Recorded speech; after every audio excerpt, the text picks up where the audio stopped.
Hello and welcome to another episode of Dave Trippin'. I have with me here today Andrew. Hello YouTube. Yeah. So Andrew has come over recently to Japan and he's starting at Interac do you start classes next week? My first day is actually, next week on Friday. Okay, cool. So coming up really soon, and of course having just arrived, Andrew has gone through the training. And whereas I've made a video about this before, it was 3 years ago, and obviously things are changing. So Andrew is here today to tell us what the process was like to put your fears to rest about any sort of anxieties you might have, and let us get a more up-to-date view of exactly what it is that you go through. So let's just go probably day by day, because there was like 5 days that you had. You said that you missed the first day. What was the first day? I did miss the first day. The first day, from what I was told by the trainers and the other ALTs, was just basically a bunch of warnings, what not to do. Really nothing too important unless you're really concerned about any kind of substance that you're bringing, which you shouldn't be. Yeah. So I didn't really miss much, and I wouldn't worry about that if you missed the first day. Cool. All right, yeah. So do's and don'ts, and a lot of these things, it's probably appealing to a lowest common denominator, where you don't need to be told not to bring in illegal substances, not to have relationships with your students outside of your school, right? Like those are simple things you should just know, but they got to cover their ass. They got to do that. Beyond that then, so you're going in for your second day. What's happening in the second day? What are you up to? The second day is when stuff actually started.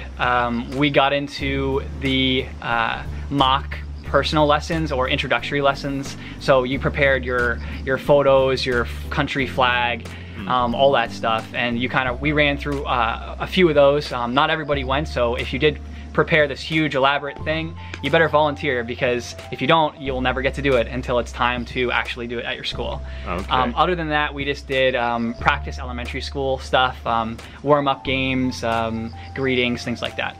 Okay, but a totally practical day. Yeah. Tuesday, the second day is when you start getting into the actual training, so you definitely want to make it by Tuesday if you can. Okay, cool. Well, that's really, really good. And from what I'm hearing, I guess people would know this already, but you have designed a lesson previous to arriving. Yes, it was supposed to be an intro lesson. Intro. Yes, okay. Although I kind of like made it 30 minutes-ish, and then if it needed to be longer, I was gonna kind of improvise. If it needed to be shorter, obviously that's easy. Yes. I don't remember exactly how long they wanted it to be. I think they said up to 55 minutes, just because your schools are gonna want different things. Yes. Some are gonna give you the whole time, others are gonna give you 5 minutes. Yeah. So I actually didn't end up going though, because nobody told me I had to bring my materials on that day, since it was my first day. Okay. So I saw other people's, but there were quite a few different techniques, and it's nice to be able to see what other people prepared and what works, what doesn't work. So. And I guess you could take a nod from that as well, is to not stress overly about, like, I guess this somewhat mirrors my experience, where I found out late that they wanted me to prepare a lesson, and so I didn't have everything together.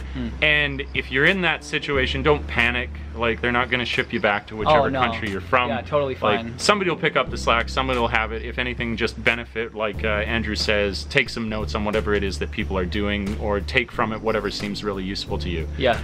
What then, so there's first day, second day, what's going down in the third day?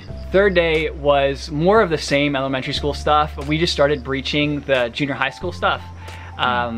It's just basically like going through greetings, warm-ups, games, presentations, practice, and drilling, things like that. Just the different parts of lessons that you would do for these types of schools that you'll be in. Really, that was the majority of the training, is just having the instructor demo something and then saying who wants to do it, and if no one volunteers, he'll just pick somebody, and then you try it, and then after you're done, they're like, what didn't you like, what did you like? And you kind of give feedback, and other people give you feedback.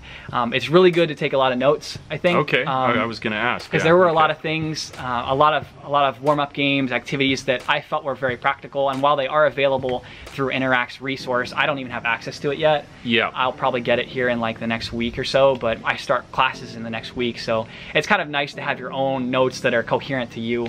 Yeah, and you can kind of go through those to have as a backup if you need a time filler or something like that. Okay, very, very cool. And so yeah, without like, so you're not repeating the same thing over and over again. Is that's the format that then the following days went through? You were doing more practical It was from day 2, Tuesday, to nearly the last day.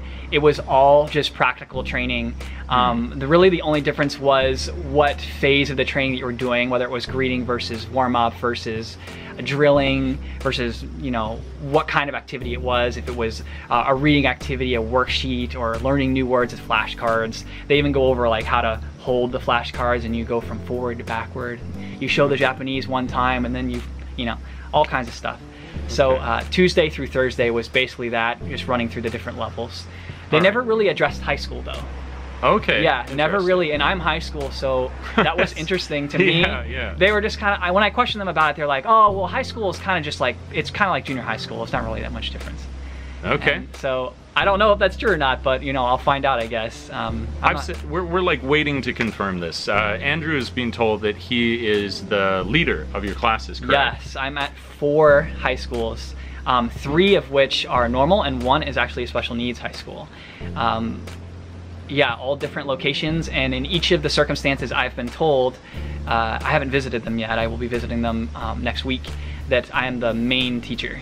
So I don't know how much weight that has, but I'll find out and you know, do my best. That's the big question, is like, you can also, this is maybe a word of advice, that a lot of things are said when you first start, like, you're going to be the lead teacher. Somebody who said that, you don't even know exactly what they're thinking when they say lead. Is it more like, is that as a figurehead that you're the leader, but then the other, like the JET or the Japanese English teacher, is going to design the lesson? So also take most things with kind of a grain of salt until you get to your actual classes, because it could be that Andrew leads everything, but it could be that he's a figurehead leader, but they're designing the lesson plans or whatever. So don't stress. Or if you're really concerned, ask for clarification, because it's hard to know the way that people, they probably think less than they should when they throw out these kind of terms to begin with. And when someone is really focused on doing a good job and each and every word really matters to them when they're speaking, that can take you down a dark road of like worry and fear, because you're like, oh, I didn't know I was leading all this stuff, when you really don't know until you do it. Okay. Was there anything in the course of the practical training that stuck out to you, surprised you, was good or bad? Like anything that you found particularly useful? Just doing it, really. You know, a lot of the ALTs that were there wouldn't volunteer for stuff, and and myself included. A lot of times I wouldn't volunteer to do certain things, so he would just end up picking them. And one of our trainers was actually, you know, I mean, the trainers that we had were super nice. They were good guys. And you know, one of them at one point in the back said, you know, you guys kind of, you should be stepping up for this, because you know, this is where you make your mistakes. This is where you learn, you know, how to smoothly run through some of these games or activities or what have you. Yeah. And you know, we're going to be a lot more soft about your, you know, how you did your lesson than some of the kids might be. So this is the time. So you need to volunteer. And I don't want to say I didn't volunteer enough. I volunteered a good amount, enough for me to feel satisfied, but definitely get it in while you can. Everybody that you're there, all the other ALTs are all just as nervous as you are about, you know, doing something that perhaps you've never done before, and they're all, for the most part, that I found really cool guys. I had some good nights out with everybody, and you know, no one's gonna say you're the worst, man. You know, I can't believe you're even here. Go home. Yeah. So you know, definitely take any opportunity you can to practice that stuff, because I really think that it is invaluable. Okay, so that is worth taking away. Is as much as you can, jump in there, make your mistakes then, and make use of the time in front of a more forgiving audience. So that's valuable advice. That's really good. And then I'm just going to hazard a guess, but was the final day a sort of paperwork spree that you were going through? What happened on that final day? The final day, actually, I had to give a 20-minute lesson. Oh, wow. Yeah. Okay, never mind. Yeah, a 20-minute lesson, and I was actually the very last person to go, which kind of stunk, but they give you either an elementary school or a junior high school lesson plan to follow, so you actually don't even make your own plan. They give it to you, you kind of study it, decide how you're going to move through it. They allow you to change the ordering of it, kind of, for junior high school specifically, because there's a little bit of room for the leeway. I actually changed a couple parts to make it more intuitive to me. Cool. And you give that for, you know, 20 minutes, and like I said, there's really, you could be the worst, like actually fumble through the whole thing and just be the worst person ever, right? And you're still fine.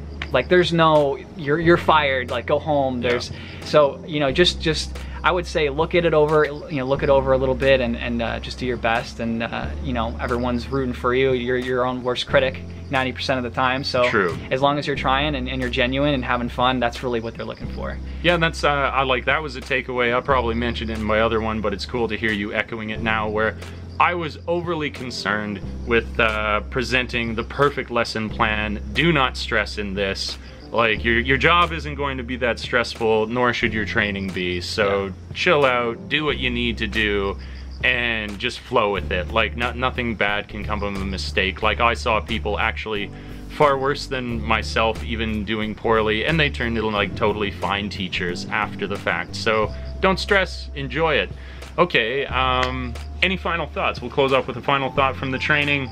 The training was overall really awesome. I wouldn't be stressed about it at all if you guys are coming to do Interac training. I myself was in Tokyo, so I know that there are other training areas, and but I was in Tokyo, and all the LTs were awesome.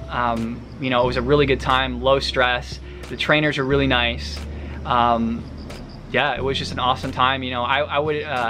My advice actually would be to befriend everyone, especially those that can speak Japanese. Yeah. Because if you're in Tokyo, there are so many things you can do. It's such a good time. And if you have a friend that speaks Japanese, it will be invaluable. You'll be able to see so many more things and do some cool stuff. So definitely make a lot of friends and network with all those people who are going to form that support structure for those early days, where as much as the company can help you, those people are probably going to be even more reliable because you can contact them outside of work and stuff like that too. Definitely. Good advice. All right, cool. So thank you, Andrew, for coming on the show today. Thank you. Cool.